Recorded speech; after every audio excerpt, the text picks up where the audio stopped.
Muito bom, muito bom. Senhoras e senhores, muito boa tarde. Meu nome é Evandro César. Eu sou vice-presidente do Instituto dos Advogados Mato Grossense, o IAMAT, e gostaria de agradecer a minha amiga artista, pianista e advogada, Cláudia Aquino, presidente da Comissão de Direito da Mulher, pela brilhante apresentação musical. Eu abro aspas para dizer que ela tocou Adágio em Sol menor, de Tommaso Albinoni. Muito obrigado, Cláudia. Muito obrigado pelo carinho sempre. Peço a todos que se inscrevam em nosso canal do YouTube e deem a like e compartilhem os nossos eventos em suas redes sociais. Sigam o IAMAT.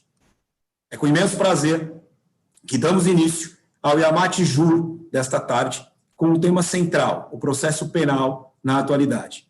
Serão expositores, já estão conosco, Antônio Carlos de Almeida Castro, Cacai, Felipe Martins Pinto e Valber Mello.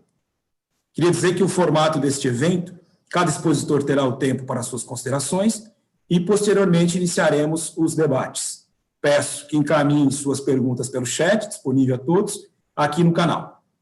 Pedro, Michele, meus colegas mediadores, peço que apresentem os nossos convidados. Pedro, com a palavra, por favor.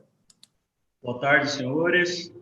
Tenho o prazer de apresentar aqui o amigo, o advogado criminalista, Dr. Valber Mello, professor universitário, especialista em Direito Penal e Processo Penal e presidente da Comissão de Estudos Penais do nosso IAMAT. Então, como a estrela são vocês, eu já passo ao Dr. Valber a palavra e ele vai nos trazer alguns aspectos da mudança do Código de Processo Penal em detrimento ao pacote de anticrime. Com a palavra, Dr. Valber. Obrigado, meu amigo. Boa noite a todos. É uma satisfação imensa. Eu cumprimento aí o amigo Pedro, o Evandro, Michele, né, amigos aí já de longa data. Dr. Felipe Martins aí, que eu estou tendo o privilégio de conhecê-lo, ainda que pelo sistema aí de videoconferência. Um abraço. E o meu amigo Cacai, que de pronto aceitou esse convite aí. É uma honra aí estar fazendo parte dessa live juntamente com os senhores. Né? E cumprimentar a Cláudia aí pela breve e mais linda, né, exposição aí no piano. Sei que o Cacai também gosta, né, Cacai? Então, muito bom estar com os amigos. Cumprimento a todos aí. E falar em processo penal, né, é uma difícil missão em tempos atuais. É muito complicado falar sobre processo penal quando se está diante de uma pandemia, quando se está diante de várias mudanças ocorridas aí após o pacote anticrime, em pleno tempos aí de discussão sobre inquérito de fake news. Né? Eu vi que o doutor Felipe lá sustentou, no caso, né? Então, muito complicado falar sobre processo penal em tempos atuais. Mas sabemos que os desafios são muitos, né? Estamos aí em tempos de videoconferência. Eu já tive a oportunidade de fazer algumas audiências videoconferência. Sei que o momento exige, é importante, a prestação jurisdicional é necessária, mas principalmente para nós criminalistas, não é a mesma coisa, né? Não é a mesma coisa, talvez seja uma inovação que veio para ficar, mas no processo penal, particularmente, tem algumas ressalvas sobre esse sistema, né? A gente sabe que a comunicação, ela remota, embora útil nos tempos atuais, ela deixa passar aí nos delays, né? Um imensurável vácuo de percepções sensoriais. Existe até um estudo sobre isso de pesquisadores australianos, onde eles elencam nesse estudo que 90% da nossa comunicação ela é uma comunicação feita por meio de uma linguagem corporal, né? É feito por meio de linguagem corporal, principalmente no direito. Então, é diferente você estar numa tribuna, é diferente você entregar uns memoriais de forma presencial, né? De que simplesmente estar na frente de um computador, onde no máximo se vê o rosto, né? Então, a leitura dessa imagem corporal, ela não pode ser feita mediante um toque de mágica, pela simples imagem na tela de um computador, né? Que transmite, quando muito, apenas o rosto, né? E não todas as comunicações sensoriais que nós temos aí no dia a dia da advocacia criminal. Mas eu queria falar mais sobre processo penal em tempos atuais, esse curto espaço de tempo, sobre a mudança após o pacote anticrime. Eu sei que é um tema aí já um pouco, né, muito se tem falado sobre isso, mas a reforma veio aí em final de dezembro, entrou aí em vigor logo em seguida, estávamos em pleno recesso forense e logo depois fomos pegos aí no contrapé com a pandemia, né? E aí a gente não teve tempo de discutir muito esses pontos que, na minha singela opinião, aí acabou modificando a matriz do processo penal praticamente como um todo. A reforma teve mais de 34 alterações, alterou tanto o Código Penal, como o Código de Processo Penal, como a Lei de Execução Penal, e assim por diante.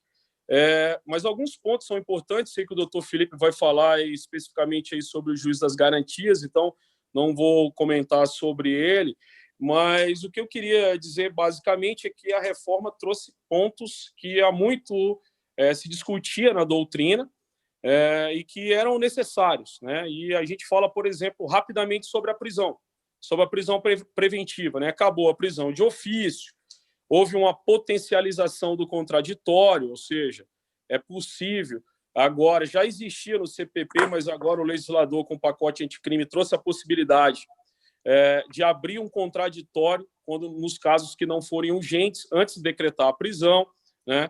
E também o Código veio a trazer os reclames da doutrina, a, de fato, trazer o critério da subsidiariedade com mais ênfase, passando a prisão ser, de fato, a extrema ratio da última ratio, onde o juiz agora é obrigado a fundamentar o porquê da não aplicação das medidas cautelares. Era muito comum no nosso meio, em decisões que decretavam prisão, o juiz simplesmente, em um parágrafo, falar: nesse caso não é possível as medidas substitutivas da prisão, por isso decreta a prisão preventiva. Mas ele não dizia o porquê que não era necessário, nesse caso, um afastamento do cargo, porquê que não era necessário uma proibição de frequentar determinado lugar, ou a utilização de uma tornozeleira eletrônica, e assim por diante. Então, agora exige uma dupla fundamentação. Ele tem que fundamentar o porquê da não aplicação das medidas cautelares de forma concreta, né? E aí teve um dispositivo importante, que é o 564, inciso 5º do Código de Processo Penal, que fala que, quando se invoca um precedente, o juiz agora é obrigado, né? Isso já existia no Código de Processo Civil, então o CPP nada mais fez, aliás, a reforma nada mais fez, o pacote anticrime, do que trazer aquela disposição do 489, salvo melhor juízo, do CPC, onde a decisão tem que ser plenamente fundamentada. Então, se eu invoco um precedente de uma turma a respeito, por exemplo, de uma determinada prisão, obrigatoriamente o juiz teria que dizer o porquê que aquele precedente não é aplicável, né? O que nós chamamos aí na linguagem processual penal de distinguish, né? Ou a distinção sob pena de nulidade da decisão. Então, foi um outro aspecto importante que veio aí em matéria de nulidade também, a possibilidade de reavaliar a prisão preventiva no prazo de 90 dias, e aí já existe uma discussão se você pode impetrar um HC direto ou não. O doutor Felipe, até o doutor Cacai pode comentar sobre isso, porque, na verdade, não tem como você reparar a ilegalidade que já aconteceu nos 90 dias, né? Então, que pese existam decisões já do STJ falando que deveria baixar os autos para que o juiz reanalisasse a possibilidade de reavaliar a prisão preventiva no prazo de 90 dias, o certo, o correto seria um HC de pronto, porque a ilegalidade não pode ser saneada, né? Nós temos aí também a contemplação do princípio da atualidade, que é o que a gente já discutia, que a prisão tem que ser contemporânea, então não faz justo você justificar um decreto de uma prisão hoje por um fato acontecido, por exemplo, em 2014, 2015 e assim por diante, né? Então, várias foram as inovações em matéria de prisão que foram importantíssimas, e eu diria que hoje está muito mais difícil prender, né? Pela legislação, está muito mais difícil prender, deveria ser muito mais fácil soltar, mas a gente viu que o pacote, ainda como é novo, ainda não estão aplicando assim com tanta ênfase essas modificações.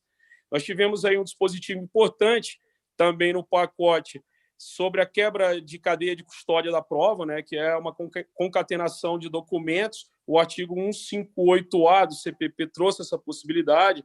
Já havia um HC sobre isso, 160.662 do Rio de Janeiro. Então, toda a prova tem que ser documentada, desde o seu encarte nos autos até todos os passos. O pacote elencou 10 passos aí, né? E também desde a sua entrada nos autos, documentada, até a sua destruição. Isso é muito importante. E, infelizmente, o pacote também não vem sendo observado. Eu tive um caso recente aí, Cacá e doutor Felipe, que juntaram apenas prints de WhatsApp para fundamentar uma prisão preventiva, mas o celular não foi apreendido. Então, não tem como você saber se, de fato, aferir a cadeia de custódia da prova, se aqueles prints saíram ou não do celular, não houve apreensão do celular, não houve basicamente nada sobre isso. Então, veja, mesmo na vigência do pacote, praticamente ainda não está sendo observado em todos esses pontos, né? Nós temos aí a questão do juízo das garantias, do sistema acusatório, que o doutor Felipe vai falar, mas o que eu queria dar mais ênfase era a mudança de paradigma no processo penal, do sistema adversarial, que nós éramos acostumados a ele, um sistema de embate, para um sistema de justiça penal negociada, né? Nós tivemos a implementação do ANPP, do Acordo de Não Persecução Penal, tivemos aí atualizações também na lei de colaboração premiada. Isso é um dado importante, porque aí, Evandro, eu estava fazendo um simples cálculo aqui, uma simples pesquisa aí, doutor Felipe Cacai, e o ANPP, né, como todos sabem, o Acordo de Não Persecução Penal, ele cabe em todos aqueles crimes cuja pena mínima não seja superior a 4 anos, não seja cometido com violência ou grave ameaça, tenha uma confissão circunstanciada, que isso é discutido na doutrina, etc. Mas vejam, tinha um levantamento aí antes da lei de abuso de autoridade, da nova lei, que existiam aproximadamente 1.529 tipos penais no Brasil, fora esses outros, né? Eu fiz um breve cálculo aqui, que aproximadamente 40% desses crimes estão no Código Penal, não nas leis extravagantes. E 80% dos crimes do Código Penal não tem a pena superior a 4 anos, né? Então, nós já existia os crimes de menor potencial ofensivo, que caberia transação penal, suspensão condicional do processo. Os crimes de médio porte, vamos dizer assim, agora são abarcados no Acordo de Não Persecução Penal, e os crimes graves na colaboração. Então, tivemos uma mudança de paradigma sobre a justiça, sobre a matriz do processo penal. A gente era acostumado a guerrear a um sistema adversarial, e de uma hora para outra a gente passa a ter um sistema de justiça penal negociada, com ampliação e com aumento dos espaços de consenso no processo penal. Então, se 80% dos crimes hoje do Código Penal cabem o ANPP, né, quer dizer, é uma situação que mudou não só a matriz do Código de Processo Penal, mas mudou também um pouco o foco de atuação do advogado criminalista, que vai ter que analisar essas disposições em que casos cabe o Acordo de Não Persecução Penal. Veja, o tipo penal, aliás, a lei fala em crimes cuja pena mínima não seja superior a 4.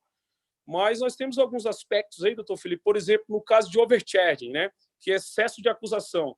Às vezes, o próprio promotor de justiça, nós sabemos que, na maioria das vezes, é confundido o crime de lavagem com corrupção, às vezes é um mero exaurimento, aí se tipifica na denúncia corrupção mais lavagem, ele já não faria jus, porque se eu somar as penas mínimas da lavagem de 3 anos mais da corrupção, supera 4 anos. Mas deveria ser um caso observado que a gente tem que discutir no caso de excesso de acusação. E nós defendemos a tese, por exemplo, e um artigo juntamente com o doutor Felipe Maia, no sentido de que caberia ao réu assumir de fato o crime que ele cometeu e fazer o ANPP naquele fato específico e naquele que ele se julga que não cometeu o crime, como, por exemplo, na lavagem seria um mero exaurimento, ele responde à ação penal. Porque senão você simplesmente deixa nas mãos do Ministério Público o poder de excesso de acusação para que ele não faça jus ao acordo de não persecução penal. E aí existe uma outra situação, por exemplo, é facultado ou é obrigatório, né? Já existe orientação do Ministério Público Estadual, inclusive do Mato Grosso e vários outros locais, que o acordo é facultativo. Mas, na verdade, nós sabemos que trata-se de direito subjetivo do réu. Se ele preencheu os requisitos, é obrigado. A nova lei fala que, se o MP não propor, caberia a defesa pedir a remessa, né, ao Procurador-Geral de Justiça. Mas aí ele dá a última palavra, o MP dá a última palavra, como é que você vai excluir da apreciação do Poder Judiciário qualquer lesão ou ameaça de direito? Lá no artigo 5º, inciso 35. Aí nós temos outras situações, por exemplo, a respeito do momento do acordo. Em que momento que cabe? Só cabe na fase de inquérito, cabe na fase judicial, a doutrina vem se debatendo aí sobre o assunto, o TJ de São Paulo já aplicou até em grau recursal, né? Mas como é uma norma mista, mais benéfica, que beneficia o réu, deveria se aplicar em todos os casos, até mesmo aqueles casos que já estão em grau recursal. Então, são várias inovações aí do ANPP, já estou quase encerrando aí, Evandro, não sei quanto tempo me resta, mas gostaria de falar também rapidamente de uma mudança de paradigma na colaboração premiada. Porque a colaboração premiada tem um ponto que eu já verifiquei aí até em vários livros, conversei com alguns colegas que escreveram sobre o tema, até agora não consegui uma resposta efetiva, também tenho essa dúvida, essas inquietações, mas, por exemplo, na colaboração premiada, agora com o pacote anticrime, acabou aquela questão de progressão por salto, né? O que a gente via aí que era uma festa. O MP fixando pena dentro do acordo, o judiciário homologando, fixando o regime. Então, o sujeito, por exemplo, tem 10 anos, fixou-se uma pena que agora não pode mais capitular, mas antes, nos acordos, por exemplo, da Lava Jato, tinha lá sujeito que poderia pegar 200 anos de prisão, cumpria 2 anos em regime domiciliar e depois já progredia direto para o aberto, ou seja, admitia-se progressão por salto, admitia-se fixação de quanto de pena, admitia qualquer tipo de coisa. É o que o Afrânio Silva Jardim falava, que prevalecia mais o negociado, Cacai, do que o legislado, né? E aí virou, a colaboração acabou afetando todo o Código de Processo Penal em relação a isso.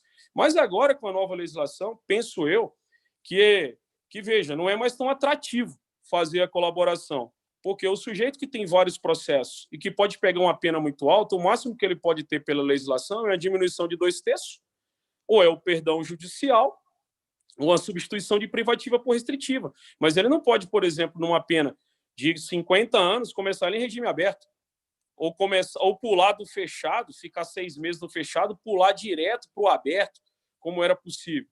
Então, de que forma que isso pode ser hoje atrativa a colaboração premiada? Então, nós tivemos aí uma onda de colaboração premiada, que de 2016 para cá, com a Lava Jato, Cacai acompanhou isso, em Mato Grosso nós tivemos muito isso também, que agora essa onda, acredito eu, que passou, porque ela passa a não ser tão atrativa mais para o colaborador, né? E o legislador trouxe expressamente que não pode mais decretar prisão, nem medidas pessoais, nem cautelares pessoais ou reais, nem medida de prisão com base somente em colaborações premiadas. Veja, nós estamos falando de um assunto que parece simples, mas que antes do pacote era corriqueiro. Várias e várias pessoas foram denunciadas, foram presas, né, com base somente em palavras do colaborador, né? Então, isso também foi uma inovação no pacote. E um outro assunto importante, que era a gravação das tratativas. A gente muito reclamava, né? Como é que era feita uma colaboração? Ninguém sabia. Isso era feito entre 4 paredes, ninguém sabia qual que era a forma que era utilizado, e o que vinha para o processo, apenas após a publicização dele, era o acordo, já com os anexos, etc. Como é que foi entabulado? Agora a lei trouxe a possibilidade da gravação das tratativas, então todos os passos, para e passo, né, serem todos gravados aí para que tenham uma garantia para o colaborador, para que não sofra constrangimentos, como também uma garantia para o próprio Ministério Público, para depois a defesa não ter que arguir, ele foi constrangido, etc., e assim por diante. Prezados, eu sei que é muita coisa, o meu tempo já extrapolou, eu só gostaria de deixar essas breves considerações sobre esse momento aí que nós vivemos e desejar um grande abraço aí, um abraço aí a todos aí, Cacá e Felipe, Michele e Evandro, Pedro, um abraço a todos os ouvintes aí, estou à disposição para as questões aí. Valber, pela tua motivação e competência, a gente podia discutir esse assunto aqui o resto da noite, né? Nada, cara.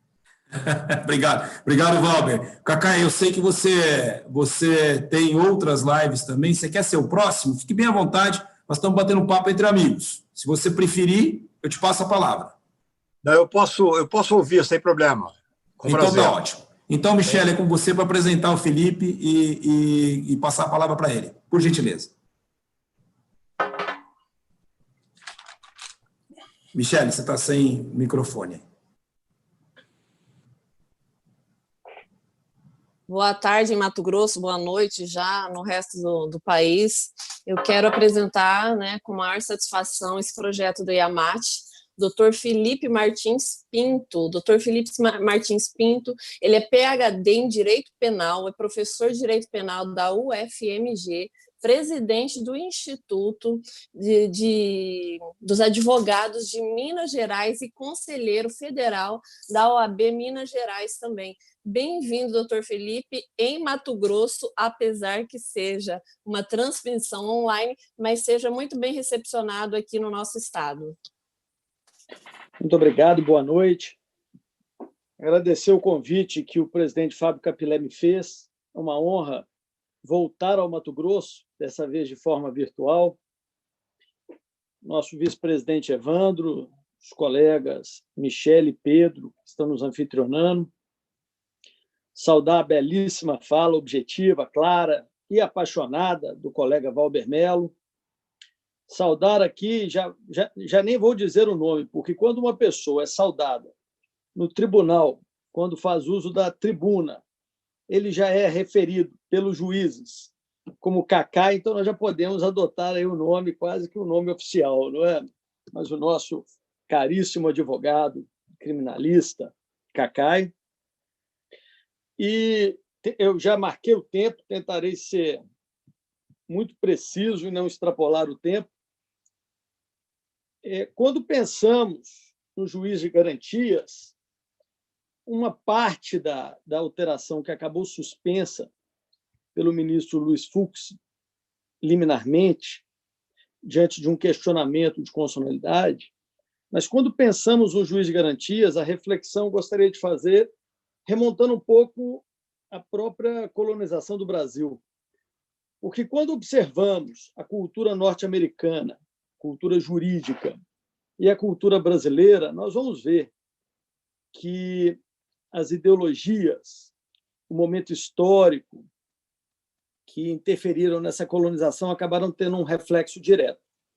Digo isso porque nós somos um fruto da cultura da Inquisição moderna, uma estrutura teocrática de governo, que dificulta que nós questionemos imparcialidade de um juiz, porque há uma confusão entre imparcialidade e neutralidade. Quando questionamos suspeição ou imparcialidade, é como se estivéssemos desconfiando da sua honestidade.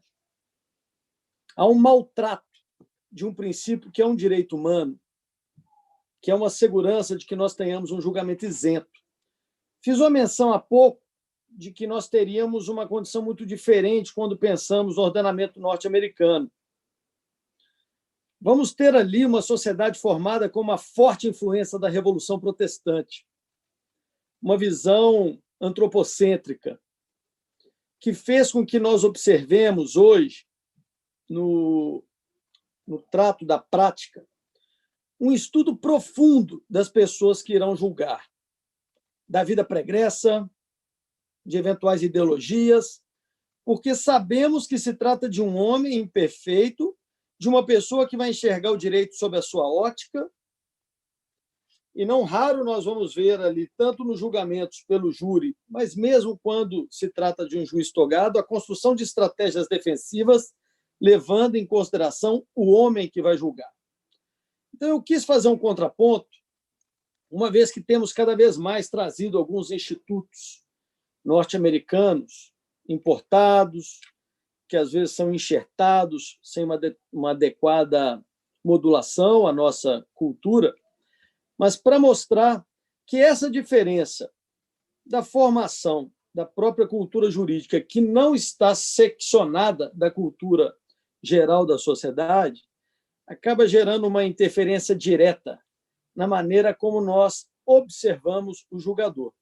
E se nós percebermos, isso também tem uma relação com a própria atuação do advogado. Vamos enxergar muitas teses neutras articuladas pelos colegas, como se nós pudéssemos até repetir num Ctrl+C, Ctrl+V, essas mesmas teses, independente de quais sejam os casos ou os juízes. É um reflexo de uma visão de um direito neutro.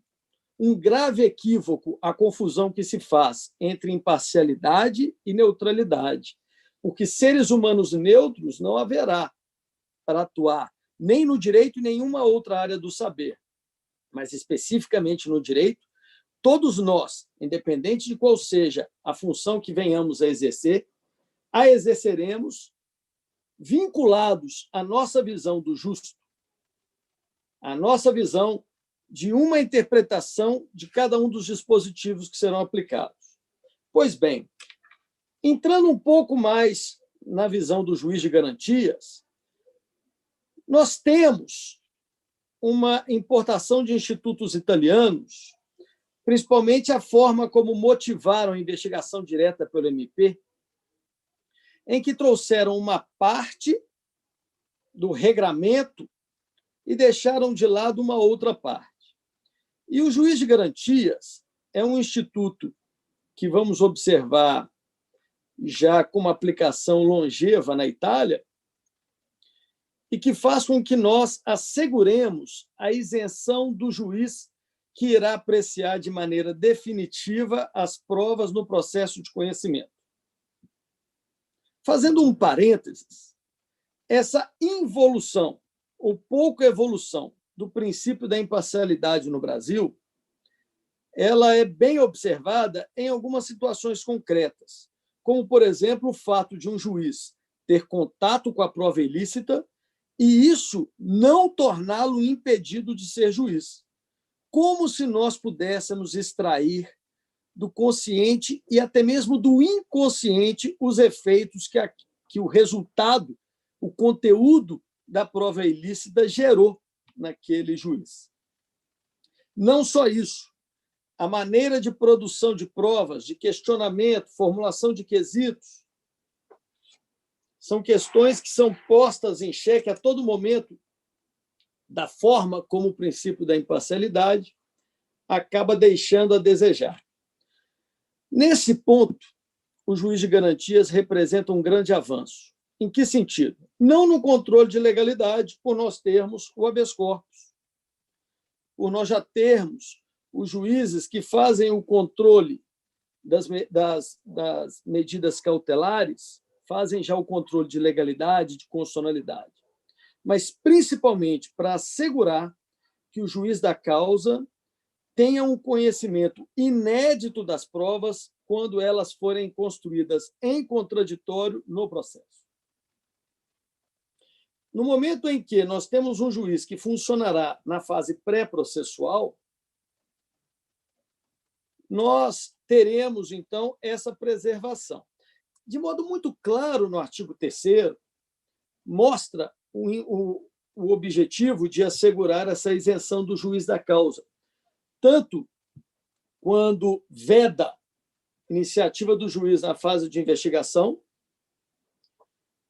quanto também a sua substituição na atuação probatória do órgão de acusação. Há um propósito com a criação do juiz de garantias, somada à proibição de intervenção em substituição ao órgão acusatório, de garantir uma maior isenção na função precípua do juiz, que é a função de julgar. Se voltarmos no momento em que a construção da escola de ilustração em França, que culminou com a Revolução Francesa, onde tivemos a separação da função de acusar e de julgar, antes concentrada numa única pessoa, quando surge o parquet, que é o juiz de pé, hoje Ministério Público, atuando como verdadeiro juiz, mas um juiz acusador, e, de outro lado, um juiz inerte, um juiz assentado, que receberá a produção de provas do juiz de pé e da defesa, para, então, com isenção, apreciar os dois elementos, nós estamos impedindo que haja uma contaminação prévia de uma pessoa que, ao produzir as provas... Um juiz assentado. Oi? Mas nós teríamos, então, uma... À vontade, Felipe. Assim, mas nós teríamos, então, uma garantia de que o juiz recebesse com igualdade elementos trazidos pelo polo ativo e pelo polo passivo, assegurando que ele não tenha o compromisso, a paixão, a tendência, que são próprios daqueles que participam diretamente da colheita, da produção. Com essa separação, em que o juiz de garantias atua na fase pré-processual, separado do juiz da causa, garantiríamos também que não houvesse nenhum comprometimento da isenção do juiz em função da ciência e da participação, seja nas decisões cautelares, seja no conhecimento dos elementos que são produzidos, ou que seriam, ou que foram produzidos na fase pré-processual. Como fala inicial, para eu me manter de maneira disciplinada, vinculada ao tempo, eu vou encerrar me colocando à disposição e apenas gostaria de reforçar que a introdução do juiz de garantias no nosso ordenamento consolida uma conquista na ótica de um órgão imparcial para julgar, que não temos precedente na história do processo penal brasileiro. De todos os princípios, o princípio da imparcialidade, inclusive por essa influência cultural, de uma visão de poder teocrático, de uma confiança cega nas pessoas quando elas ocupam os postos de poder. Então, diante desse prejuízo que nós temos em relação ao princípio da imparcialidade, quando comparado com outros ordenamentos, a introdução do juiz de garantias representa um salto qualitativo sem precedentes nessa história do nosso processo penal. Com isso, então, eu agradeço essa primeira intervenção e me coloco à disposição para os questionamentos e críticas que possam ser feitas aí. Muito obrigado. Felipe, nós que agradecemos. Muito obrigado novamente por ter aceito o convite, pela contribuição efetiva, pela tua técnica, boa técnica profissional, brilhantismo, pela amizade, mais que tudo isso. Muito obrigado, Felipe. Eu gostaria de passar a palavra ao expositor Antônio Carlos de Almeida Castro, mas vou chamá-lo, como todos aqui já o fizeram, de Cacai, que ele assim autorizou. Ele é de Patos de Minas, Minas Gerais, e é advogado criminalista, como assim ele também pediu para ler o currículo que nos mandou. Cacai, a palavra é tua, muitíssimo obrigado pela presença, pela confiança, e fique à vontade. Você está sem o microfone, Cacai, você precisa abrir teu...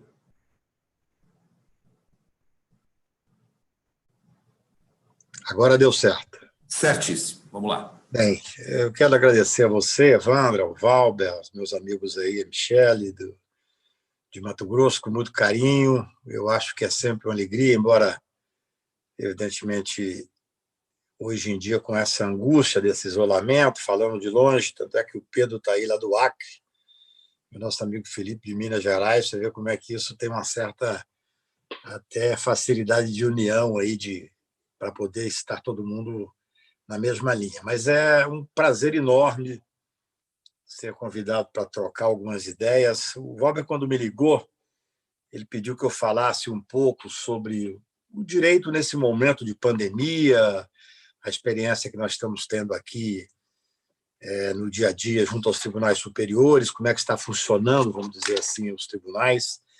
Mas eu queria fazer uma breve observação sobre a importante fala do Felipe, até porque nós vamos ter, essa semana agora, uma oportunidade interessante de discussão, de acompanhar uma discussão sobre uma questão que tem um viés específico, do meu ponto de vista, do juiz de garantias. Até escrevi sobre isso essa semana. Acho também que talvez seja a maior conquista que nós tivemos aí nesse famoso projeto apresentado por esse ex-juiz de triste memória, ex-ministro, que apresentou o projeto, como o Valber veio bem dizer sobre o projeto, apresentou de uma forma sem discussão com a academia, sem discussão com a advocacia, e, felizmente, o projeto foi praticamente todo modificado. O juiz de garantias, por exemplo, foi uma introdução que se deu em muito boa hora na discussão com advogados criminais e uma equipe competente de deputados para poder ver a importância que é esse instituto. E agora, Felipe,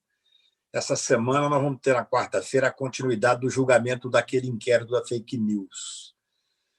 Eu diria assim, desde a época que nós julgamos as ADCs 43, 44, 54, eu nunca vi o advogado no Supremo há muitos anos. O Valber não era nem nascido ainda.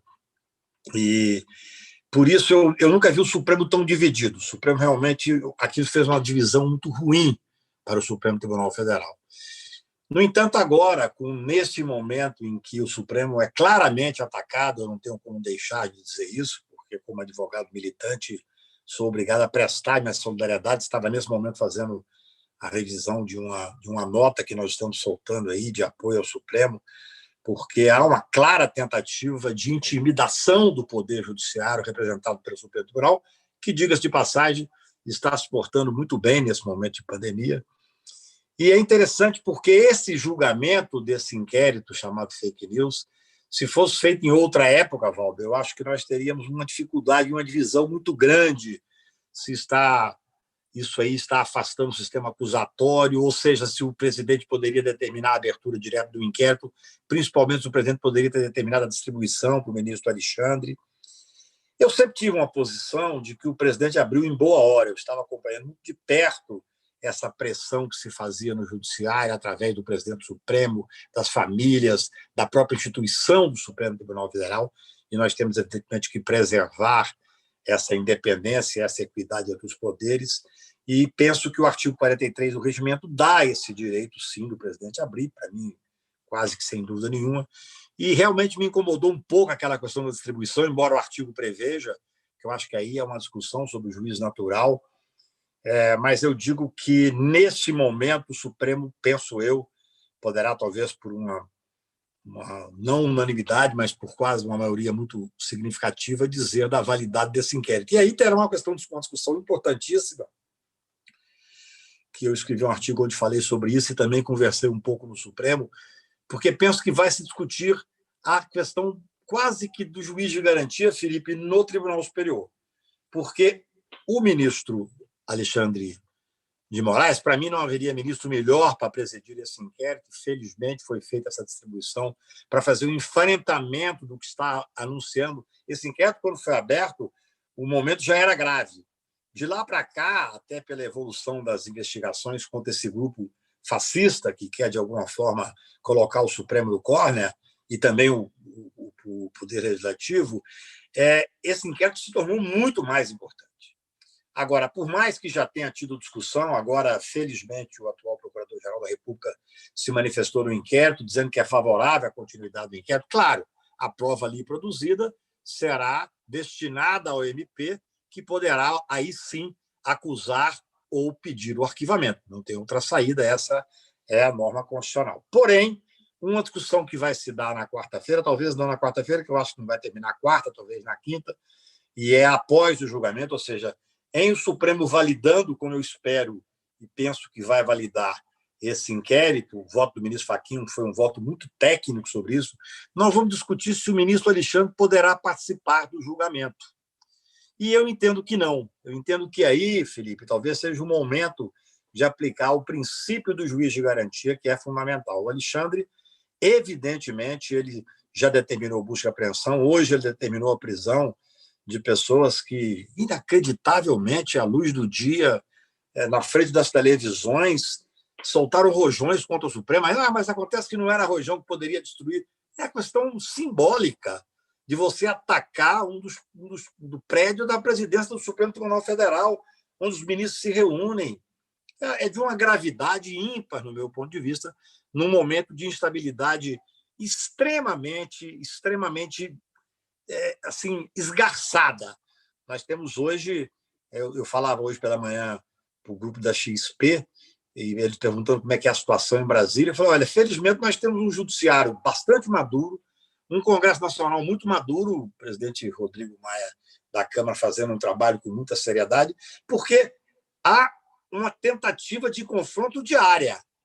Então, no julgamento deste habeas corpus, desse ADPF, da validade do inquérito, acho que essa discussão, primeiro, sobre a validade do inquérito, que eu penso que hoje, até pelo momento que nós passamos, será uma decisão muito interessante, mas acho que vai na linha do voto do ministro Fachin, de dizer que poderia sim abrir, o regimento é expresso, dizer que poderia sim distribuir e validar, então, o que ocorreu até agora, porque nós não desconhecemos o inquérito, evidentemente, mas houve um primeiro momento, eu conversei até com Felipe Santa Cruz, quem tem uma honra de advogar, quando esse juiz de triste memória e ministro de pior memória ainda, Moro, fez uma representação contra ele pela Lei de Segurança Nacional para tentar enquadrar o presidente da Ordem em crime contra a segurança nacional. Felizmente, nós temos juízes ainda no Brasil e não foi sequer aceita a denúncia,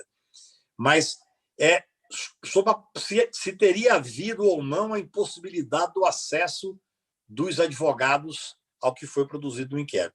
E o ministro Alexandre, assim que saiu essa notícia, o gabinete dele fez um esclarecimento dizendo que não, que a abertura e o contato dos advogados foi plenamente preservado, e, inclusive, deu um dado interessante, que o doutor Aras, a partir de novembro, outubro, se não me engano, participou em vários momentos do inquérito de uma forma muito definitiva, acompanhando, tirando cópia, fazendo pedidos, e agora ele se manifestou pela rigidez do inquérito. Penso que essa é uma decisão importante. E lá vai se dar uma decisão, se acontecer de valer o inquérito, vai se dar uma decisão para dizer se poderá o ministro participar ou não. E eu acho que aí, sem sombra de dúvida, na minha visão, o ideal é usar o princípio que rege o juiz de garantia, e o ministro Alexandre, que já determinou busca e apreensão, já determinou prisão, evidentemente ele está com a formação viciada para poder ser o juiz, o ministro nada mais é que um juiz, o juiz que vai presidir se houver uma denúncia. Então, essa é uma decisão importante dentro do que nós conversamos aqui. Um outro ponto que me chama a atenção, desculpe fugir um pouco do tema, mas acho que o tema todo é atual, é oportuno, nós somos advogados militantes, eu muitas vezes vou para um julgamento conhecendo o processo da instrução e sem pensar muito no que eu vou falar, porque eu não sei o que o Ministério Público vai falar, então é mais ou menos o que se dá nesses debates. A gente vai para ouvir, para aprender e para dar os palpites da gente. Assim é que a advocacia se faz. Sobre a questão da parcialidade do juiz, quer dizer, a diferença entre parcialidade e neutralidade, nós teremos um outro julgamento importantíssimo agora. Penso até que esse não será feito ainda durante a pandemia, o isolamento, que é o julgamento da parcialidade da suspeição do juiz Moro. Porque se há um exemplo clássico, que se eu fosse professor, nunca fui, que eu poderia dar de parcialidade, seria o exemplo do juiz Moro durante o tempo em que ele presidiu a Lava Jato. Na verdade, ele, de certa forma, isso nós que advogamos muito ali, já sabíamos no dia a dia da forma que ele fazia as audiências, instruía. O advogado apresentava alegações finais numa sexta-feira com 270 páginas, no sábado a sentença já estava com 300 páginas publicada no Antagonista ou no Cruzoé, que, por sinal, hoje anunciou que o juiz Moro vai ser um colunista. Já era colunista, só que antes, como juiz, ele não podia assinar. Agora ele vai passar a assinar uma coluna na Cruzoé, acho que semanal e tal. Então, essa questão da parcialidade é muito importante que o Supremo Tribunal possa fazer uma decisão técnica sobre esse julgamento que vai se dar. Estava marcado para agora, mas eu não sei se vai ser possível ser agora. E também uma última questão em relação ao que falou o nosso colega mineiro, Felipe. Eu tenho uma preocupação muito grande quando a gente fala do julgamento vinculado à visão do justo, sabe, Felipe? Porque eu penso que o juiz, especialmente o juiz, mas todos nós, advogados, e hoje no Brasil mais do que nunca qualquer cidadão, tem que estar vinculado à Constituição. Quer dizer, você ter possibilidade de ter uma visão do justo ampla é uma discussão que levaria semanas aqui, mas nós corremos o risco de ver cada ministro do Supremo ter a sua Constituição. Eu, recentemente, vi um ministro falar: não, eu estudo o caso, decido o que é justo e aí eu vou procurar como é que devo julgar esse caso. Não é assim que se faz o processo penal, que é um processo garantista e, desde especialmente 88, com um viés constitucional muito forte da ampla defesa. Eu tenho, para mim, que eu costumava brincar, e falei isso até da tribuna do Supremo, quando o julgamento da ADC 43. Quando eu era estudante, que fundei o Centro Acadêmico de Direito aqui na UNB, cheguei aqui todo achando que o mundo ia ser mais fácil sobre alguns aspectos, embora tenha a sorte de ter me sorrido muito. Mas eu julgava que nós tínhamos que incorporar direitos constantemente à Constituição, nós tínhamos que avançar sobre a Constituição, porque era uma ânsia de ver cada vez mais sedimentados os direitos e garantias para o cidadão como um todo. Hoje eu vejo, depois de tanto tempo de advocacia, que o que existe de revolucionário é cumprir a Constituição. Se nós cumprirmos a Constituição, nós teremos uma segurança jurídica que vai nos propiciar, por exemplo, a possibilidade de não ter uma crise institucional agora. Nós temos isso é um assunto atual, que eu falei para o Valber que ia comentar. Nós estamos pegando juristas de plantão para poder fazer uma subleitura perigosíssima do artigo 142 da Constituição Federal, dizendo que existe a hipótese dos militares das Forças Armadas serem um poder moderador, como se fosse possível sustentar a hipótese de um golpe constitucional.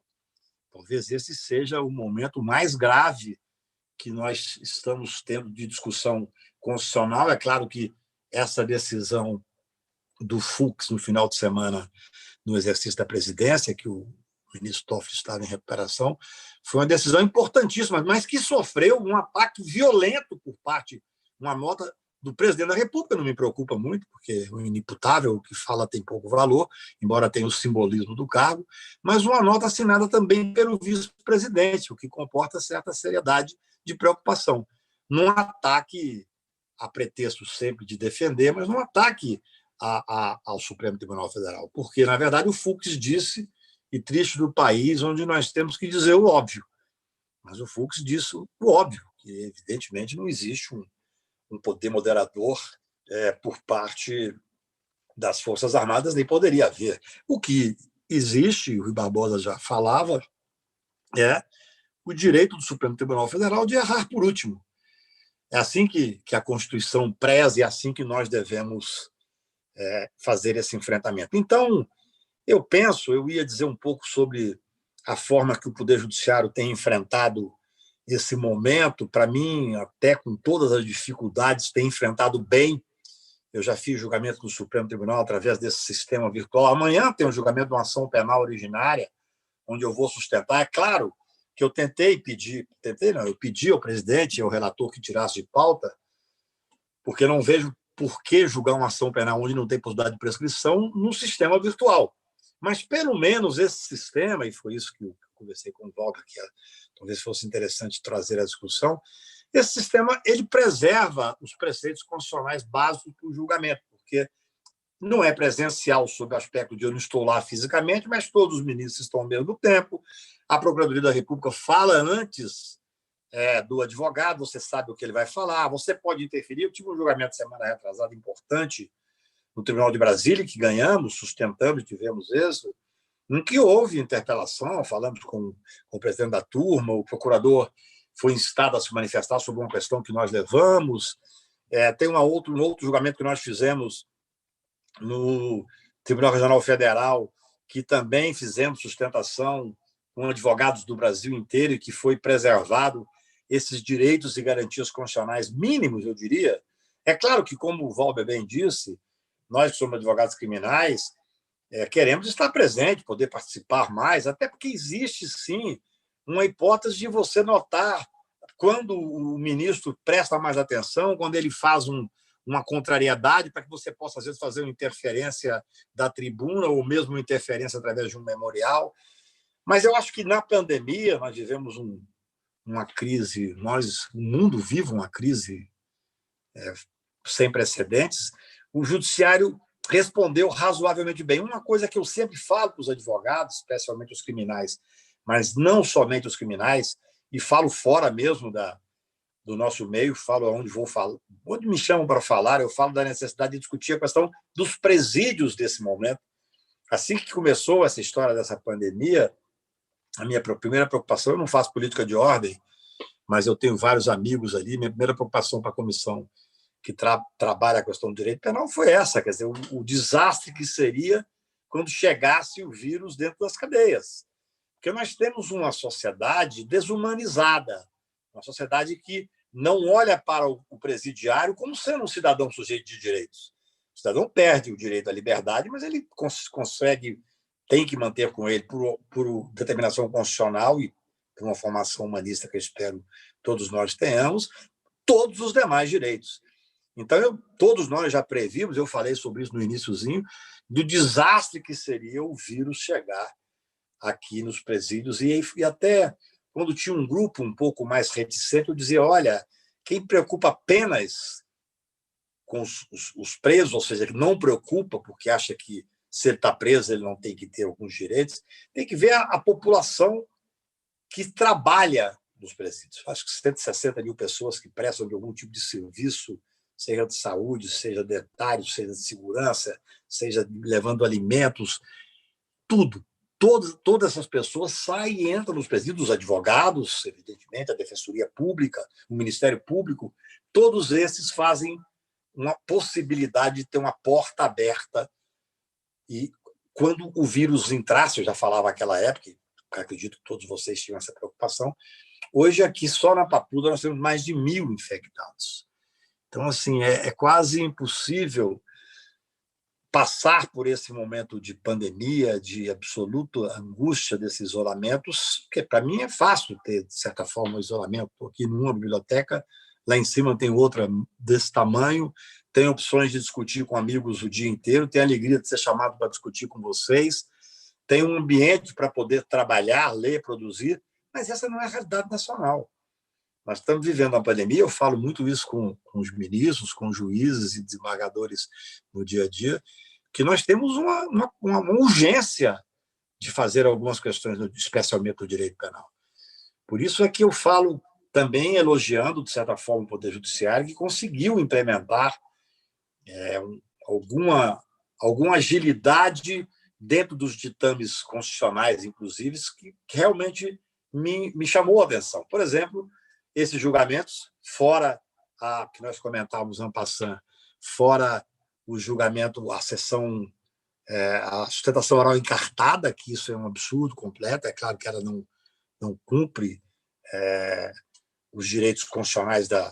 Primeiro que você fala sem ver o procurador falar, então a defesa deixa de falar por último. Depois, é claro, e a gente sabe como é que é o dia a dia, os ministros, os desembargadores não vão ver, não vão ter tempo de ouvir aquilo que está encartado como se um documento fosse no processo. Mas é interessante ver que, de certa forma, o Poder Judiciário enfrentou bem esse momento. Eu repito, a recomendação 62 do CNJ foi uma recomendação que veio logo em seguida à crise da pandemia, e ela foi muito interessante, porque ela deu orientação, infelizmente podia ter sido até um pouco mais incisiva, mas que permitiu que, com pouquíssimo tempo de aplicação, nós tivéssemos 35 mil pessoas que foram colocadas presas, soltas, em função dessa recomendação do CNJ na pandemia. É claro, se nós formos analisar de uma forma mais cuidadosa, quase certamente esses 35 mil já não deveriam estar lá presos. Estavam presos de forma indevida. Porque nós temos esse outro flagelo, que é um país que tem a terceira maior população carcerária do mundo, com quase mais de 800 mil presos, sendo que até pouco tempo 42% eram de presos provisórios, e quase certamente pessoas que não deveriam estar presas. E é interessante como o país não aprende. Quando o ministro Gilmar Mendes presidiu o CNJ, ele presidiu também, ele criou uma comissão e fez um mutirão nos presídios brasileiros, que são... Vocês me desculpem, eu falo sempre sobre esse assunto, que o sistema penitenciário brasileiro é um sistema que me agonia e que me angustia enormemente. E o Gilmar Mendes, naquela época, conseguiu, se não me engano, eu me lembro dos números, em torno de 25 mil pessoas fossem soltas, porque estavam presas assim. Eu me lembro dele falar certa vez, ele descobriu um preso, se não me engano, no Paraná, que tinha 15 anos que estava lá sem ser julgado. Você imagina o que é isso? É uma vida inteira que se esvaiu.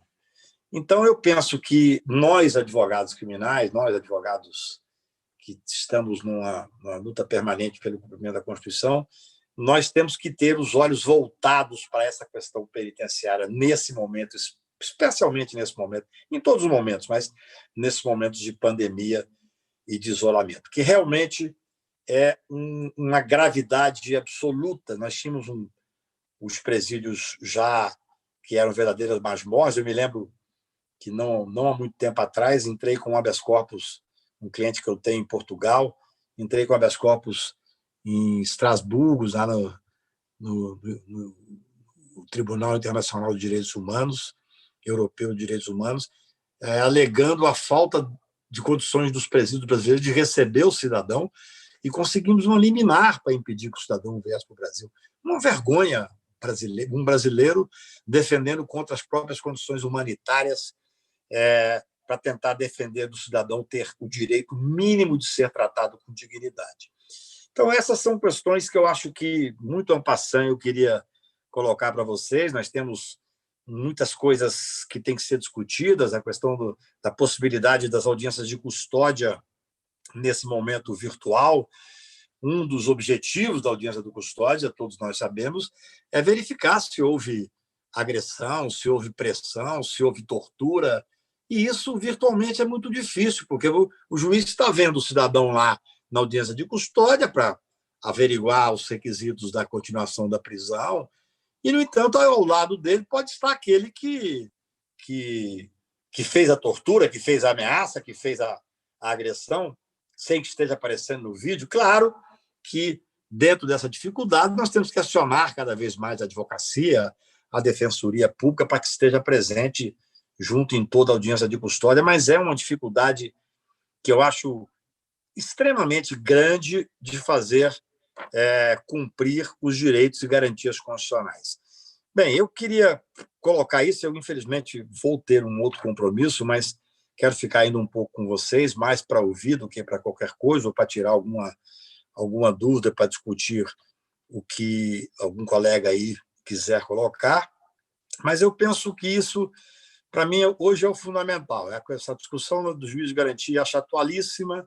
Quarta-feira vamos ter uma decisão que julgo importante. A questão da parcialidade é fundamental, porque sem um juiz imparcial não existe possibilidade de se fazer uma efetivação de justiça. E a forma com que os advogados se portam hoje, a OAB, o Instituto dos Advogados, a quem eu cumprimento aí, porque realmente o Instituto tem cada vez mais nos estados ocupado uma função fundamental.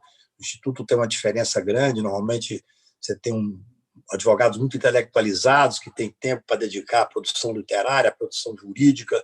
Isso é uma coisa importante no fortalecimento da própria imagem do advogado no Poder Judiciário. Isso é uma coisa fundamental. É diferente quando você faz um enfrentamento com um advogado que tem esse porte. Então, é muito bom ver aqui 2 presidentes de instituto de estados diferentes, talvez 3, eu não sei se o nosso amigo Pedro Paulo do Acre também é presidente do instituto, mas eu acho que isso é importante porque nós temos que ter essa defesa dos pontos que são principais neste momento grave por que passa o país. Tivemos um momento de instabilidade institucional, é necessário preservar o Poder Judiciário, que está sendo atacado sob todos os aspectos, por todos os flancos, e agora já não é mais um ataque simplesmente virtual, não, já é físico mesmo, já há uma deteriorização completa do sistema que, de certa forma, nós temos obrigação de manter, porque nós somos democratas, nós queremos que essa democracia se fortaleça e que ela não se perca nessas irresponsabilidades que, infelizmente, nós estamos vendo por parte do Executivo. Então, essas são as brevíssimas considerações que eu faço, agradecendo enormemente, especialmente o Valber, que foi quem trouxe o convite, que eu aceitei com muita honra, Evandro, e com muita alegria. E eu ainda vou ficar um pouco aqui, infelizmente eu tenho um outro compromisso, mas é uma honra para mim ter participado de alguma forma e eu me coloco à disposição dos meus amigos e dos meus colegas. Cacai, a honra é toda nossa. Muito obrigado pelas palavras e parabenizo por todo o teu desenrolar aí da fala. Eu sei que nós podíamos passar aqui um bom e longo tempo. Obrigado em nome do Instituto, da diretoria do Instituto, pelas palavras relacionadas, atinentes aos institutos. Falo em meu nome e talvez possa representar o Felipe também, nesse sentido. Muito bom, né? Nós temos dito aqui que a sociedade se fortalece com instituições como as nossas, né? Fortalecidas, né? É o princípio democrático do direito. Nós estamos aqui para isso. A questão cultural, nós temos muito em voga, então abrimos a live de hoje com um piano clássico, você viu, sei que você gosta também, acho que é uma homenagem a todos nós, acho que é muito bacana trazer o profissional de direito, né, nessas tantas facetas que ele tem, né, e hoje, na atual conjuntura, nós estamos vivendo muito mais isso ainda. Então, muitíssimo obrigado mesmo, deve ter alguma questão que o Pedro ou a Michele querem colocar para você, acho que vou pedir para colocarem para você primeiro, e depois te deixar à vontade, porque tem outras questões aí para ser colocadas para o Valber, para o Felipe. Lembrando, pessoal, que, por gentileza, inscrevam-se no nosso canal, dêem os likes, né, nos ajudem nessa divulgação, nessa proposta que nós temos com vocês, né, e vamos adiante. Por favor, Michele, Pedro, palavra de vocês. Boa tarde, Evandro. O Cacai, o Valber já está com ciúme aqui, dizendo que eu sou do Acre. Na verdade, é o Valber que é do Acre. O Valber é de Cruzeiro do Sul. Olha que bacana. Eu sei. Doutor, eu vou tomar a liberdade. Nós separamos algumas perguntas e o doutor Bruno de Castro é um professor universitário da cidade de Rondonópolis, competentíssimo na área do direito criminal. Eu vou abrir a palavra para que ele faça a pergunta para o senhor pessoalmente. Então, eu vou abrir para o doutor Bruno passar essa pergunta para o Cacai. Pode liberar aí, Gilberto. Brunão, para falar? Boa tarde a todos. Estão me ouvindo? Bem. Beleza? Boa tarde a todos, meus conterrâneos. Evandro, Pedro, muito obrigado aí pelo convite. Valber, Melo, Michele, Cacai, se assim me permite te chamar assim, doutor Felipe, lá de Minas Gerais, uma satisfação estar aqui. Cacai, sei que o seu tempo é muito precioso, vou diretamente à pergunta. Cacai, fiquei atento à sua exposição em relação ao inquérito das fake news. Você disse que tudo indica que vai vir uma decisão técnica do Supremo. A despeito de ser uma decisão técnica do Supremo, Cacai, com base ali numa interpretação do artigo 43, do artigo 43 do Regimento Interno, salvo engano, mesmo sendo uma decisão técnica, na visão do senhor, acha que isso não iria confrontar esse desenho do processo acusatório que tem na nossa Carta Magna, ainda mais considerando que esse regimento é anterior ao texto constitucional? Você acha que a questão de mérito aqui ela é totalmente abominável? Fake news, o que estão tentando fazer com o Supremo, amedrontar o Supremo, enfim, isso é totalmente abominável. Acho que não está a discutir isso aqui. Mas a forma que se combate isso, principalmente nessa questão da imparcialidade que o doutor Felipe falou, será que talvez um meio não seria o inadequado? Será que não deveria ficar a cargo exclusivamente daquele que é detentor do poder de acusar, ele que é parte no processo penal? Queria saber a opinião do senhor, a despeito, repito, de ser abominável essa conduta, não estaríamos adotando o caminho inadequado? Seria isso, Cacá. Cacá, muito obrigado. Bruno, obrigado pela pergunta. Eu gosto imensamente de Rondonópolis. Tive um dos casos mais difíceis da minha vida profissional em Rondonópolis. Fui várias vezes aí. Felizmente, conseguimos ganhar depois no tribunal do Mato Grosso. O Valber até trabalhou comigo. O Valber não é mais do Acre, não. O Valber é um mato-grossense de quatro costados. Veja bem, eu entendo perfeitamente a sua colocação e é uma preocupação muito grande que eu tive. Eu estava no plenário no dia, inclusive, que o presidente Toffoli determinou a abertura desse inquérito e tive essa primeira dúvida, especialmente quanto à questão do desenrolar posteriormente na questão do sistema acusatório. Que o presidente pode abrir, para mim, é absolutamente tranquilo. Não acho que há que se discutir da não recepção desse artigo pela Constituição. Eu acho que ele pode abrir. A distribuição, embora haja previsão expressa, nunca foi questionado isso, vai ser discutido agora pelo Supremo Tribunal, nessa DPF. Eu tive muita dúvida dela, porque eu acho que, de certa forma, ela pode ferir aí o juízo natural. Eu acho que você conhece o artigo, evidentemente, é o expresso que poderá. Abrir, eu não tinha dúvida. A preocupação se deu muito no desenrolar do inquérito, porque aí você tem, assim, por exemplo, o professor Auri Lopes, que é um gêniozinho. Eu faço parte de um grupo com ele. Ele disse, olha, eu não tenho como defender esse inquérito, até em homenagem a tudo que eu já escrevi sobre o sistema acusatório. Então, sobre esse prisma desse debate que vai se dar, e esse debate vai se aprofundar a partir de quarta-feira, eu não tiro a razão do intelectual do direito, daquele que escreve sobre isso, e eu tenho também as minhas dúvidas quanto à questão específica da produção de alguma prova nesse inquérito sem que tenha participação do Ministério Público. Porque nós estaremos abrindo aí um leque muito grande e um juiz, de uma possibilidade de um poder ao juiz, que é uma coisa que me preocupa. Nesse caso específico da fake news, desse inquérito do Supremo, eu penso que a partir do momento em que o Aras começou a peticionar, porque aí você tem também que ver o seguinte, o Ministério, a Polícia Federal faz o pedido de uma série de buscas. Tudo que eu sei, eu vi pela imprensa algumas coisas que vazaram e que eu tive acesso através de imprensa. Não conheço o inquérito, não sou constituído lá. O Aras vem e concorda com algumas coisas e não concorda com outras. O juiz vai e concede.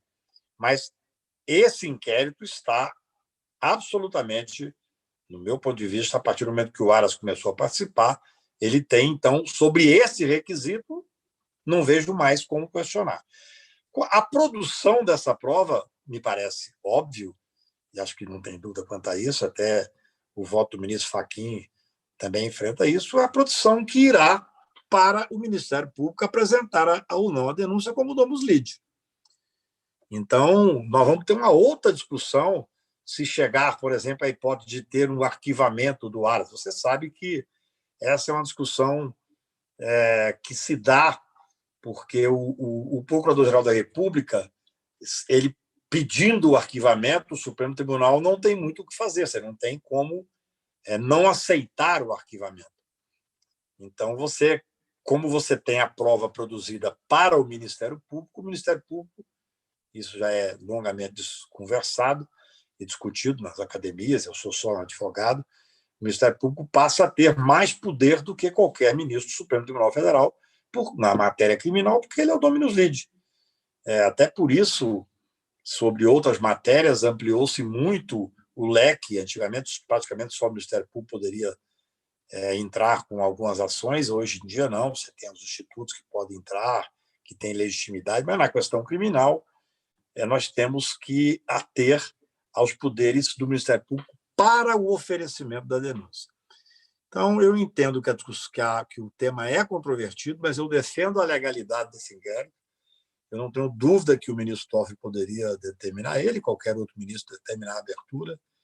Eu penso que a partir do momento em que o Ministério Público passou a atuar, porque no primeiro momento, você se lembra, a AGU se manifestou favorável, agora o AGU virou ministro da Justiça e se manifesta contrário, mas tem um parecer favorável.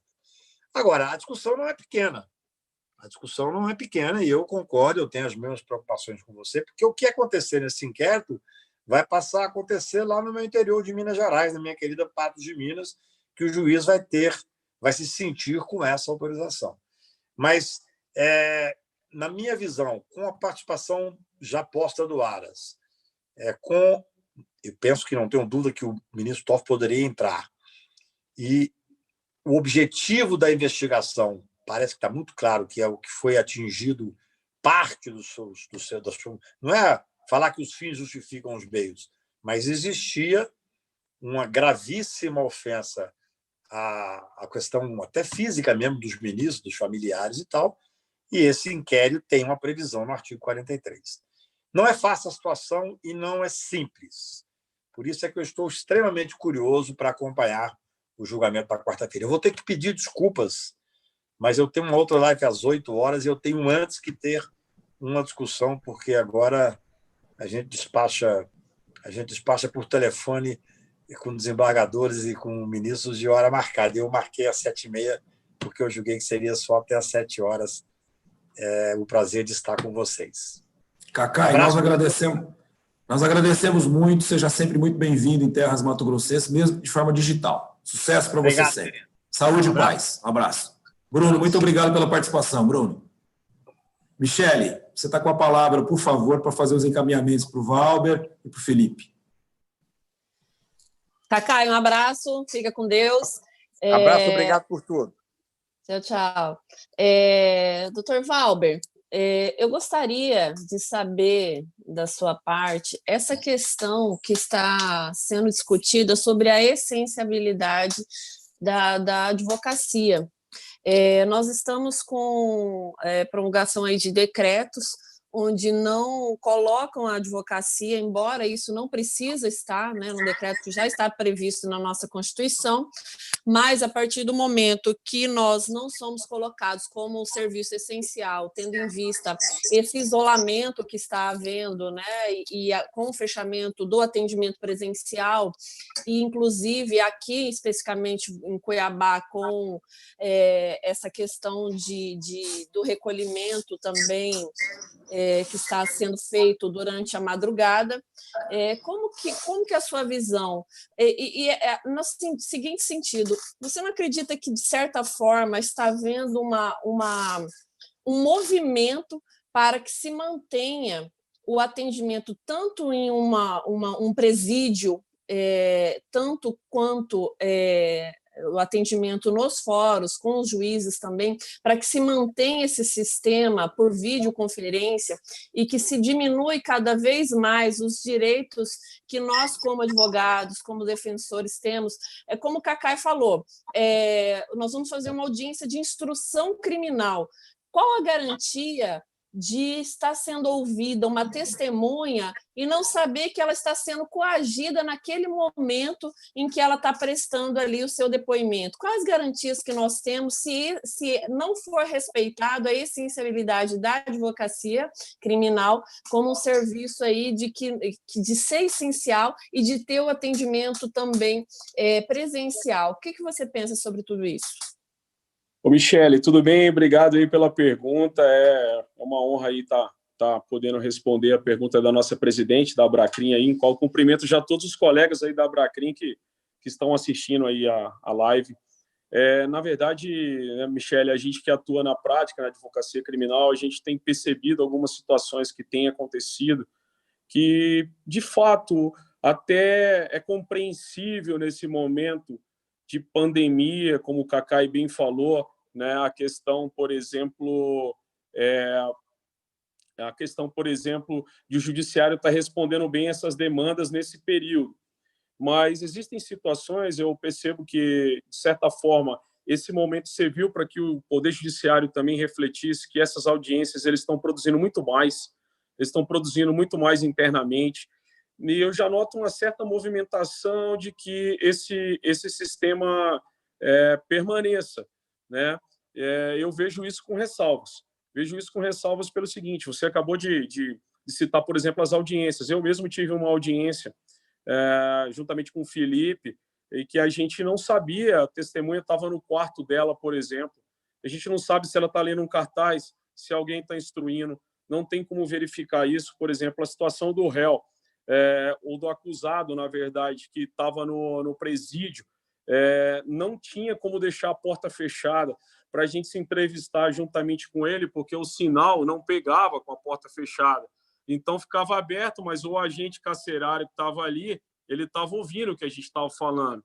Situações, por exemplo, de testemunhas que estavam com criança no braço, né? Quer dizer, uma situação, de certa forma, um pouco constrangedora. Então, você não tem as percepções que você tem num processo penal tradicional, né? A questão, por exemplo, do presídio também, você não tem um contato direto com o preso, você está falando num sistema via videoconferência, onde, na verdade, você não sabe se ele está sendo coagido, qual a liberdade que seu cliente tem, por exemplo, para te dizer que está acontecendo algo dentro do presídio que está incomodando ele, talvez até uma ameaça ou algo do tipo. Que liberdade que ele tem para falar isso num sistema de videoconferência, né? Então, a gente vive esses percalços aí. Eu acho que, na pandemia, é louvável até a atitude do Poder Judiciário da gente estar podendo fazer muitas coisas aí, trabalhando também em home office. O Judiciário está produzindo muito, mas eu penso que essa inovação ela não pode ser uma regra. Ela tem que ser nesse período. E, caso ela seja implementada, no processo penal especificamente, penso que ela tem que ser facultativa. Por exemplo, os colegas que estão no interior, que muitas vezes têm dificuldade para fazer uma sustentação oral, vêm até Mato Grosso, eu quero optar pela teleconferência. Então, ele opta, porque às vezes é mais difícil para o cliente para vir.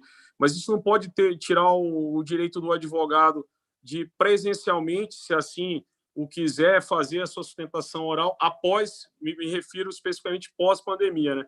Nesse período, infelizmente, não há muito o que a gente fazer. As coisas elas estão ficando um pouco cada vez mais complicadas e cabe a gente ir se virando aí nos 30 no meio dessa confusão toda. Mas é basicamente isso. Penso que as inovações são interessantes, mas elas não podem permanecer como regra no processo penal. Valber, lhe agradeço novamente a participação. Pedro, você quer fazer uma pergunta para o Felipe? Você passou, é isso? Fique à vontade aí. Sim, nós temos aqui alguns amigos que estão manifestando aqui pelo YouTube e eu estou com dificuldade de falar todos aqui, mas eu não poderia deixar de cumprimentar aqui o professor Carlos Alessandro, um amigo lá da Faculdade SEC.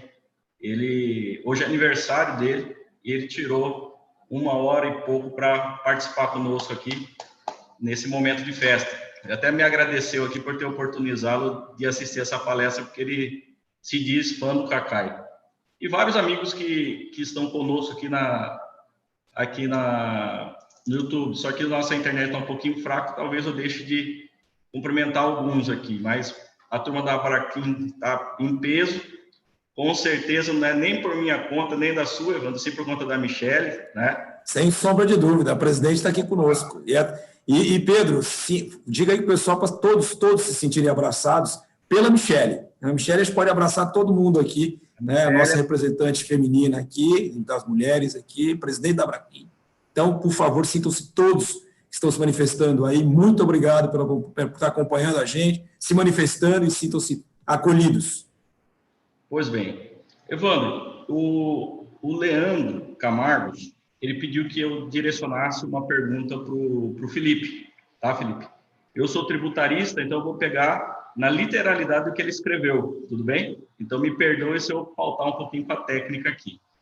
Ele faz uma pergunta trazendo o foco sobre a assunção de culpa, e ele nomina essa assunção de culpa como precoce, se ela seria constitucional.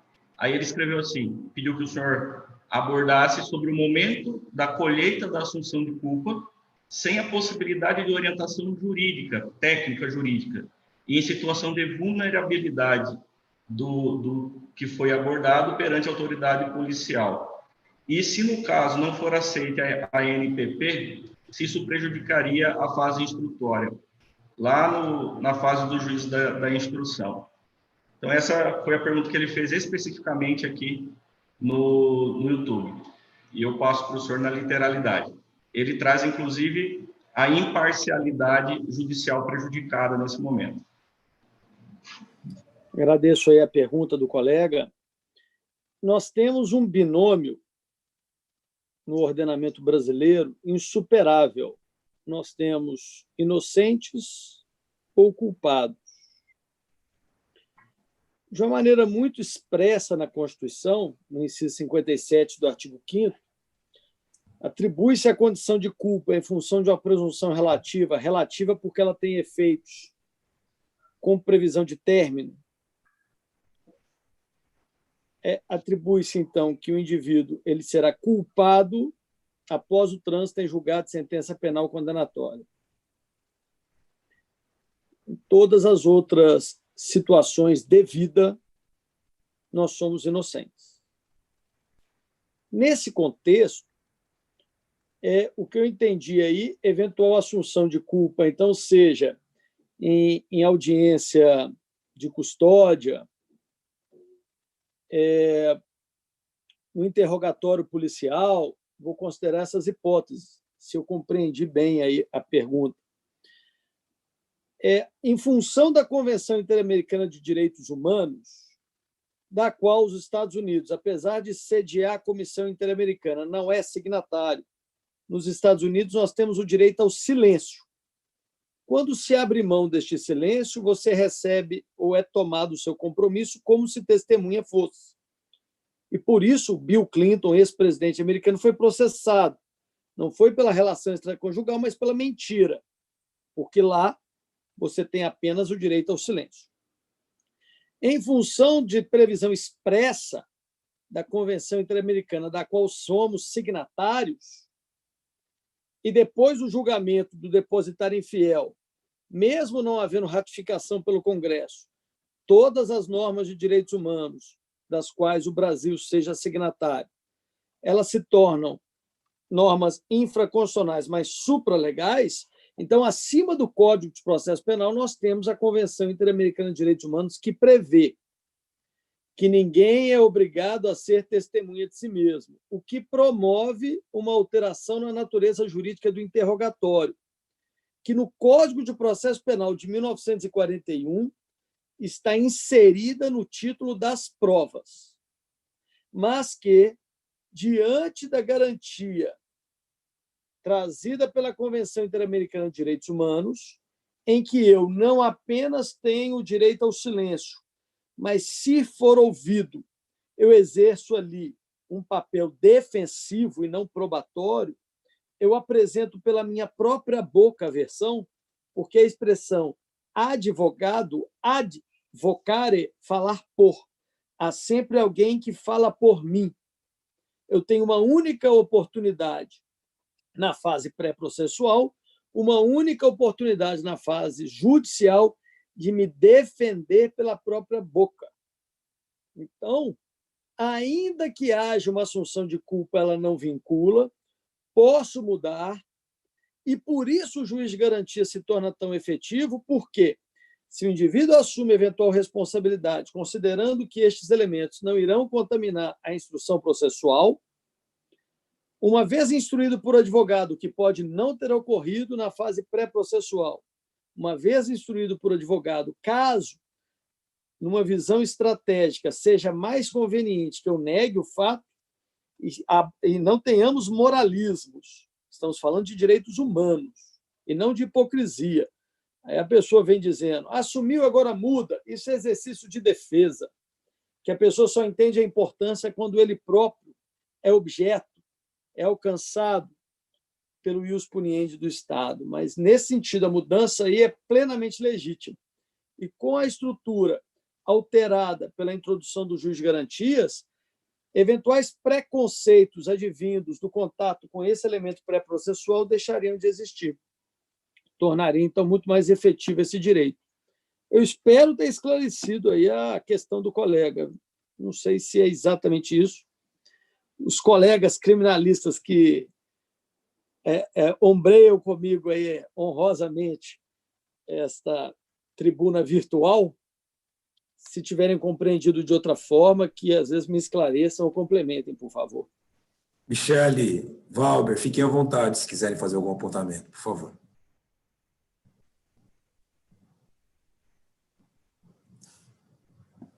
Só aí, Valber. Tudo bem, gente? Bom, Felipe, vamos então... Michele, por favor. Quer falar alguma coisa? Quer completar alguma coisa? Novo criminalista presente aí no colo do Val. É isso aí. Felipe, você quer fazer suas considerações finais, então? Depois eu passo para o Valber e aí para o Michele, para o Paulo. Podem falar, depois eu falo só um agradecimento. Tá bom, Valber, por favor, então. Prezados, eu só gostaria de agradecer a oportunidade, Evandro. Obrigado pelo convite aí, o Iamate, o Fábio Capilé, você, Pedro. É uma honra aí fazer parte do Instituto. Estou gostando muito de participar do Instituto, do aprendizado aí. Michele, que eu cumprimento aí todos os amigos da Abracrim que estão nos assistindo. Sei que a Abracrim é uma irmã do Instituto, né? Também faço parte, é uma honra aí estar juntamente com os colegas. Gostaria aí de dizer que também é um prazer estar conhecendo aí o Dr. Felipe. Espero que estejamos juntos aí em outras ocasiões. A partir do momento que eu fiquei sabendo aí da live, né, eu procurei mais aí já acompanhar o trabalho do colega, muito bacana. Vi a sustentação oral, parabéns aí, Dr. Felipe, lá pela sustentação oral. Cacá é um grande amigo, né, já de longa data, né? Fiquei lisonjeado aí que ele falou que eu não tinha nem nascido ainda, mas os 30, né? Mas eu já passei um pouquinho dos 30 aí e tal, mas tá tudo certo. Cacá é um grande amigo e teve que sair um pouco mais cedo aí, mas agradecer ele aí publicamente por ter aceito de pronto aí o nosso convite. A Cláudia aí pela belíssima exposição aí no piano, ficou muito legal, cara. Na próxima vamos pedir para a Cláudia tocar um pouquinho de fado, que eu sei que o Cacá é fã. Ele geralmente foge para Portugal aí para assistir um showzinho de fado, etc. Show de bola. Pedro, grande amigo. Pedro é um irmão. Só queria aí agradecer a presença de todos, a oportunidade de me colocar à disposição do Instituto. Sei que o tempo aí é curto, mas a gente pode outras vezes desenvolver aí com mais amplitude os temas. Esse tema próprio de Juiz das Garantias é excelente. Concordo com o doutor Felipe, o Juiz das Garantias foi a maior conquista, né, nessa reforma, se assim podemos dizer. Não tenho dúvida de que foi a maior conquista e tem que ser implementado tanto a nível de primeiro grau como de segundo grau. Acho que vai balizar todos os demais institutos aí. Enfim, só gostaria de agradecer, Evandro, e agradecer a todos aí, uma honra. Um abraço, doutor Felipe, tudo de bom aí. Valber, muito obrigado pelas palavras, pelo carinho, pelo comprometimento junto ao Instituto, pela amizade. Felipe, obrigado. Eu devolvo a palavra com você para você fazer suas considerações finais também. Antes de mais nada, agradecer e parabenizar a atuação transformadora do Iamate, não só no Mato Grosso, como no Brasil, fomento da cultura e da ciência do direito. Como o Cacá mencionou, e o Valber também, de fato, nós estamos nessa discussão das fake news. Tem uma frase do Guimarães Rosa, que inclusive na própria sustentação eu utilizei, que ele diz: querer o bem com demais força, de incerto jeito, pode já estar sendo, se querendo o mal por principiar. Não existe atuação legítima fora do Estado de Direito. Não se defende democracia fora do Estado de Direito. Cada vez mais, eu prefiro utilizar a expressão Estado de Direito Democrático, porque nenhum Estado antidemocrático proibiu participação. Só não tínhamos segurança jurídica para fazê-lo. Um inquérito que determinou uma censura prévia a uma notícia do antagonista e do Cruzoé. Um inquérito com a portaria para investigar eventuais crimes não indicados, em que ministros e familiares possam ser vítimas. Promovem prisões e buscas e apreensões por crimes de menor potencial ofensivo. é uma luz vermelha perigosa. E eu não posso deixar, porque as pessoas começaram a veicular meus vídeos como se eu estivesse apoiando o Bolsonaro. E eu deixei de ser petralha para virar bolsomínio, porque, em função da minha atuação anterior, com a mesma coerência na defesa do Estado de Direito, eu era petralha. Agora eu virei bolsomínio. Por quê? Porque estão deixando que os discursos políticos de ocasião invadam o processo penal. O processo penal tem, sim, uma face política. Como James Goldschmidt falou, somos o termômetro do modelo de Estado. Como Klaus Roxin falou, somos o sismógrafo do modelo de Estado. Então, há política, sim, porque todos os Estados não democráticos, eles oprimiram a partir do penal. Capoeira já foi crime porque o direito penal foi usado para oprimir os escravos, os negros. Ser judeu foi crime na Alemanha nazista. Criam falas abstratas de terroristas para marginalizar estrangeiros na Europa. Todas as opressões na história do mundo se deram pelo direito penal. E todos os discursos populistas e demagógicos utilizaram o direito penal para mobilizar as massas. Então, política partidária, não. Mas quando se fala em processo penal, se fala em política. E não se tem democracia se não tiver segurança jurídica. Só para poder... Já que tocaram nesse tema, eu não deixei de fazer uma breve consideração. Apaixonadas, como é próprio do criminalista.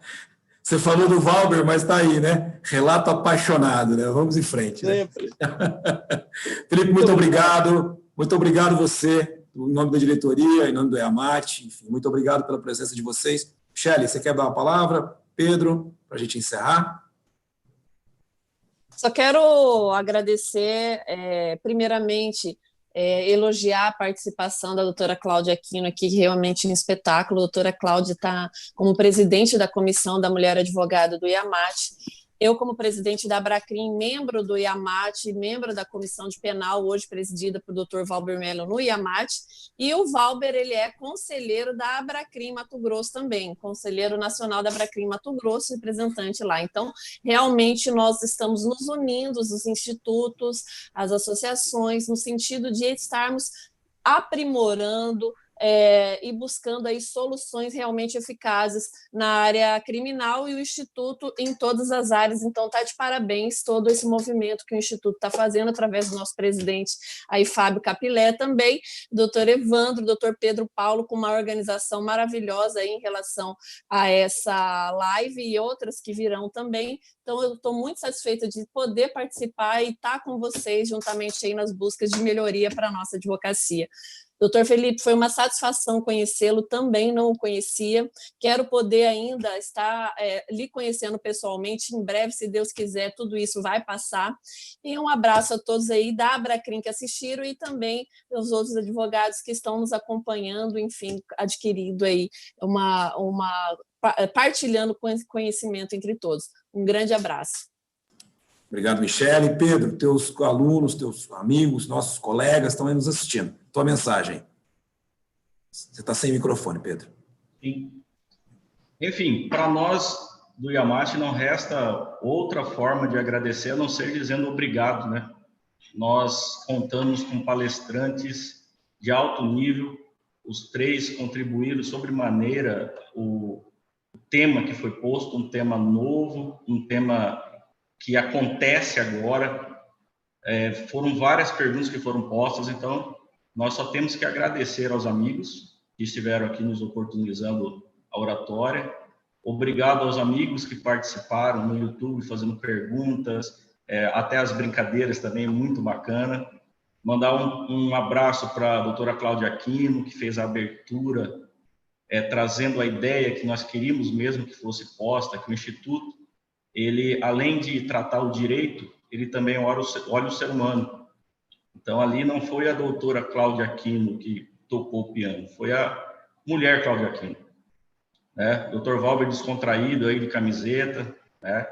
Então, foi uma ideia de a gente mostrar que que o advogado tem uma outra faceta, a não ser essa faceta que eu estou aqui, né? Gravata, paletó, e que a gente tem uma outra função fora advogado. E como a faceta ela tem que ser completa, né? Eu quero cumprimentar minha esposa Priscila, que está lá me mandando mensagens aqui, junto com meu filho Luiz Otávio e Vitória. E para mim foi um prazer estar aqui com vocês. E eu vou fazer um desafio para o Dr. Felipe. O Dr. Felipe, ele é mestre de cozinha também na Horas Vagas. Ele já nos noticiou isso. E quem sabe numa próxima live ele nos ensine um prato. Um grande abraço, meus amigos. Até a próxima. Felipe vai cozinhar para a gente aqui no Mato Grosso em breve. Deixa passar essa pandemia. Prazer estar com vocês. Vou encerrar oficialmente a nossa live. Novamente pedindo, se inscrevam em nossos canais, curtam e compartilhem nas redes sociais os nossos eventos. Então, um agradecimento muito grande ao Felipe, meu amigo, meu irmão Valber, ao Cacá, e deixar registrado aqui o agradecimento que eu já fiz a ele e ao Valber por ter trazido ele para estar com a gente. Meus amigos, companheiros de Iamate, Michele e Pedro, muito obrigado. A todos vocês que participaram conosco, nosso mais sincero abraço, agradecimento. A todos os membros do Iamate que estiveram aqui com a gente, que estão com a gente, trilhando esses caminhos, ao presidente Fábio, pela oportunidade que nos dá sempre. A Online Certificadora é a nossa parceira mantenedora do Iamate. Sem a Online, alguns dos muitos projetos que nós temos não existiriam. Então, por favor, curtam a rede social, a Online Certificadora também. Todos nós precisamos de certificado digital. E, bem, para finalizar, eu quero deixar já um convite para o dia 30 de junho, estarmos todos de volta aqui e debatemos o tema o Tribunal do Júri, que contará com a presença do Dr. Hércio Quaresma Firpe, com o Michele, que está aqui novamente, que vai estar novamente conosco, né, e com o doutor professor Jorge Godoy. Muito obrigado a todos, saúde, paz e sucesso, meus amigos. Amém. Boa noite. Um abraço.